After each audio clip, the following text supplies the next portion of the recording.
दर्शक बंधु पुणी थर है छुट्टी घोषणा 29 तारिख दिन समस्त सरकारी छुट्टी स्कूल कॉलेज ऑफिस सब बंद रौन 29 तारिख दिन समस्त स्कूल कॉलेज ऑफिस बंद और केबेठार पुणी खोल आसतु संपूर्ण अपडेट वीडियो माध्यम जाना तेज देख दर्शक बंधु आपण मैंने तो सब जानते सप्ताह बहुत पार्वण दिन रोचे से जो समस्त सरकारी छुट्टी सप्ताह टी अधिका अच्छी तेज आम जब देखा जाता 27 तारिख में पड़ू गणेश पूजा और 28 तारिख में पड़ू नुआखाई जहाँद्वारा कि यही दिन राज्य में समस्त सरकारी छुट्टी रही समस्त स्कूल कॉलेज और ऑफिस सब छुट्टी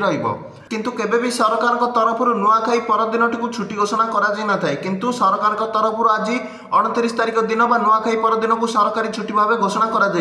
अगस्ट 29 तारिख में सरकारी छुट्टी घोषणा कले राज्य सरकार शुक्रवार राज्यर समस्त सरकारी कार्यालय बंद रही राज्य सरकार पक्षर निर्देश जारी कर माने शुक्रवार दिन 29 तारिख दिन समस्त सरकारी कार्यालय बंद रही निर्देश जारी कर